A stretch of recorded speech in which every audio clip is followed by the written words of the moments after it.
Today I'm going to look at the doctrine of holiness, Christian perfection. It is one of the signature doctrines of the Methodist movement from the 18th century clear on down to today. Haven't talked about a whole lot. It's a little hard to talk about very complex things on these Wednesdays. I have about, it takes about 10 hours to make them, about 10 minutes to watch them. And of the 10 minutes, there's about 2 minutes of something trying to show us nature and let us get outside and breathe, even if we're housebound.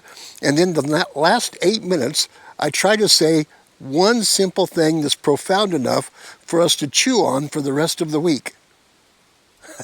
That is a daunting task. This week, Christian perfection. But before that, let's look at a few glimpses of nature.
The first error that I want to bring out about holiness is the idea that Christian perfection consists of a bunch of rules that are external, what we do, what we say, things like that. A bunch of external rules, mostly prohibiting different things, and that makes us clean. We don't smoke, we don't drink, we don't cuss, we don't run around, we don't stay out late, we don't go to this entertainment, we don't go to that kind of entertainment, we don't say this off-color word or that word, we blush appropriately at the right jokes. That's not, those are good things. But that's not holiness. Holiness isn't a bunch of commandments on the outside where we can kind of guard and show how holy we are by how clean of a life we live. Holiness is from the inside out. It's not from the outside in. I've said a number of times that I was born and raised in a holiness church. I've lived and worked and preached in holiness denominations all of my life. And I've seen some of the most unholy people within holiness churches.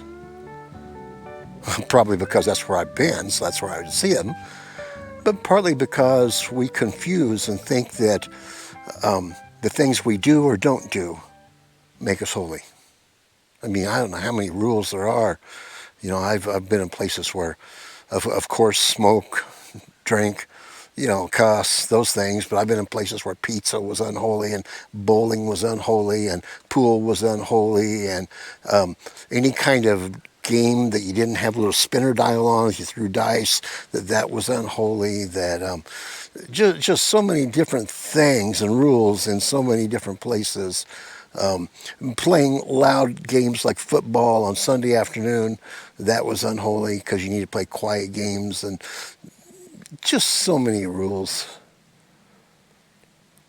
Holiness, true holiness, comes from God's presence in us It overflows through us and out of us, and we don't have to tell people we're holy. They recognize it. The second idea I want to get across today, and then that's pretty much enough for today, is that the idea that holiness is unattainable. I don't know, I've seen bumper stickers that say, Christians aren't perfect, it's just forgiven. And I've heard people say, well, I'm no different than anybody else. I'm just forgiven. Well, I hope that's not true. John Wesley said that until imputed righteousness becomes imparted righteousness, we aren't fit for glory. And what he meant was imputed means I've forgiven you, I declare you as righteous. Imparted righteousness means I bring righteousness to you. The Holy Spirit does a work in you. There should be a change in us, in our lives. Holiness in its very core literally means being set apart for something. I set it apart for a spatial use. I set it apart for a sacred use. And holiness for us means that our lives are set apart for God. Now, we might think that's pretty tough, but I've never could figure out why. That's kind of almost ridiculous or not totally thoughtful, because we can set aside I've seen people go cuckoo over sports and their sporting team. They have whole houses, whole rooms of their houses decorated like special sporting teams. I see people go cuckoo over whatever their hobbies are. I do the camera photography or maybe fishing or something like that. They just go wild over it. Some people are workaholics. Some people are playaholics. Some people are alcoholics. Why does it seem so unreasonable that if we have a contact with the God of all creation, we could be Christaholics? That is, totally driven by a sense of the other and the scale of grandeur. So I just want to get across that holiness isn't a set of thou shalt, thou shalt not, walk a pickup fence, and holiness isn't unattainable. I might say one other thing too. Whenever I talk about holiness, some people get accused of being, yeah, he's acting holier than thou.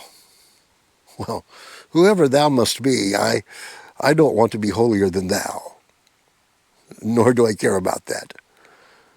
But I do want to be holier than I was last year and the year before.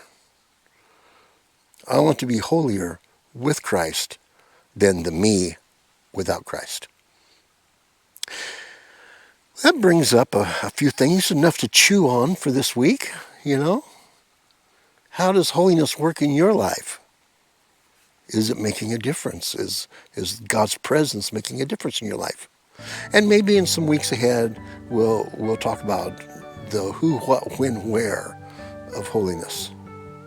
Look a little bit at Methodist doctrine and kind of shuffle that in with the other tidbits I do on Wednesdays.